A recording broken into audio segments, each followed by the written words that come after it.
নমস্কার বন্ধুরা, শুরু করতে চলেছি নতুন রেসিপি চিকেন কষা। প্রথমে চিকেনটাকে ভালো করে পরিষ্কার করে ধুয়ে নিয়েছি। তার মধ্যে দিয়েছি 1 কিলো টক দই, দিয়েছি একটু হলুদ, একটু শুকনো লঙ্কার গুঁড়ো, একটু লবণ, আর দিয়েছি একটু সর্ষের তেল।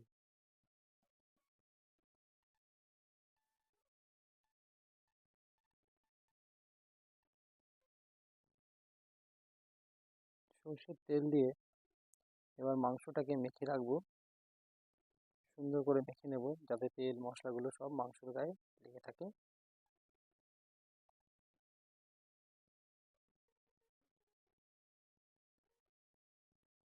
এভাবে মেখে রাখবো আধা ঘন্টার জন্য। আর একটা কড়াইতে তেল দিয়েছি, সর্ষের তেল 2 লিটার। তার মধ্যে দিয়েছি গোটা কয়েক শুকনো লঙ্কা, গোটা কয়েক তেজপাতা, আর একটু গোটা জিরে শুকনো লঙ্কা তেজপাতা যখন লাল লাল হয়ে ভাজা হয়ে যাবে, তার মধ্যে দেব আগে থাকতে কেটে রাখা পেঁয়াজ কুচি। পেঁয়াজ কুচিটা দিয়ে একটু নেড়ে চেড়ে নেব। পেঁয়াজগুলো এমনভাবে ভাজতে হবে যতক্ষণ না পর্যন্ত পেঁয়াজগুলো লাল লাল হয়ে হচ্ছে, ততক্ষণ ভেজে নিতে হবে। তারপরে দেবো টমেটো কুচি। টমেটো কুচি দিয়ে একটু নেড়ে চেড়ে নেব। নেড়ে চেড়ে নিয়ে এর মধ্যে দেবো কাঁচা লঙ্কা পেস্ট, আদা পেস্ট, আর রসুন পেস্ট। সমস্ত পেস্ট দিয়ে একটু নেড়ে চেড়ে তার মধ্যে দেবো চালমগজ পেস্ট, কাজু বাদাম পেস্ট, আর কাঁচা বাদাম পেস্ট। দেওয়ার পর একটু নেড়ে চেড়ে নেব।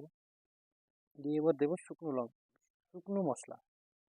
প্রথমে জিরের গুঁড়ো, তারপর ধনের গুঁড়ো, তারপর শুকনো লঙ্কা গুঁড়ো, হলুদ গুঁড়ো, আর পরিমাণ মতন লবণ। লবণ দিয়ে একটু নেড়ে চেড়ে নিয়ে নেব। এবার এর মধ্যে দেবো একটুখানি জল, যাতে মশলাটার কাঁচা ফ্লেভারটা না থাকে, তার জন্য এটা ভেজে নিতে হবে। তো ভাজতে ভাজতে মশলার গা দিয়ে যখন তেল বেরিয়ে আসবে, তখন এর মধ্যে দেবো আগে থাকতে ম্যারিনেশন করে রাখা কাঁচা মাংসটা। মাংসটা দিয়ে একটু নেড়ে চেড়ে নেব। নাড়াচাড়া করার পরে মাংসর থেকে জল বেরিয়ে আসবে। এই জলে মাংসটা সেদ্ধ হয়ে যাবে, এক্সট্রা আর কোনো জল দিতে হবে না। দেখতে পাচ্ছেন সুন্দর জল বেরিয়ে আসছে। আমাদের মাংস প্রায় রেডির মুখে। এবার এর মধ্যে দেবো কাশ্মীরি লঙ্কার গুঁড়ো। কাশ্মীরি লঙ্কার গুঁড়ো দিয়ে একটু নেড়ে চেড়ে নেব। তার মধ্যে দেবো শাহি গরম মশলার গুঁড়ো। শাহি গরম মশলার গুঁড়ো দেওয়ার পর আবার একটু নেড়ে চেড়ে নেব। এদিকে গ্যাসের ফ্লেমটা প্রায় লোতে নিয়ে চলে আসবে। তারপর দেবো পরিমাণ মতো একটু ঘি। ঘি দিয়ে গ্যাসের ফ্লেমটা বন্ধ করে দিয়ে এটাকে নামিয়ে নেব।